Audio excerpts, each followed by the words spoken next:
Hello and welcome to my channel. We're at question number 175 for DevOps and SRE interview preparation questions. The point of these videos is for you to understand some of the nuances of the interview questions that come, and so you'll be ready. You will feel confident that you've covered enough material that you can walk into an interview feeling confident. That's the idea of these videos. If you are new to the channel, please subscribe. It's nothing for you, but it does wonders for my channel. So I really appreciate that if you did. Okay, so if you are new to the channels, you might not know that I did some research and I came up with 15 topics sorted by keywords, a keyword count from job descriptions. So these are the topics that I, in my opinion, based on data, what's most important. The ones at the top, like cloud, AWS, GCP, they're the most important, and CI/CD being the second. And at the bottom, there's system design and containers. However, in my experience, though, these don't always add up. Like Kubernetes and Terraform ended up on number 11 and 12 or 12 or 13 or something. That doesn't seem right. But this is, if you're preparing for DevOps SRE interview, these are the topics you should cover. You should spend more time on the top and less time at the bottom. That's the idea. Okay, today we're on topic number 11. Like I mentioned before, I don't know why Kubernetes came into number 11. It really should be number 4 or 5, but it is a very important topic to cover. So, question today is pretty simple one, but not everybody knows this one.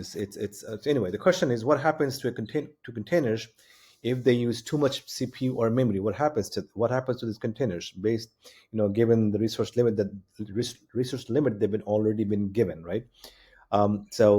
Just before you go on, please read this slide. This is my career advisor.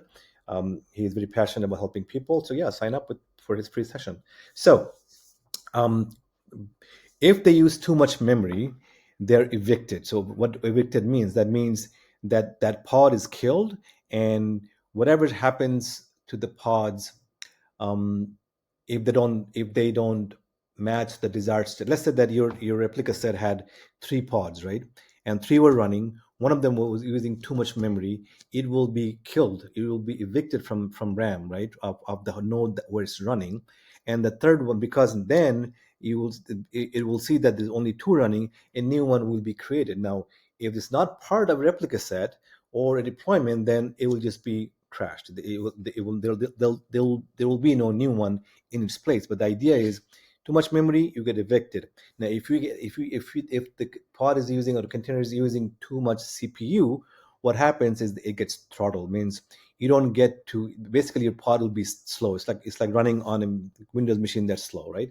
It doesn't have enough CPU power to actually do the job it needs to do. So it will just be slow or throttled. That's the answer.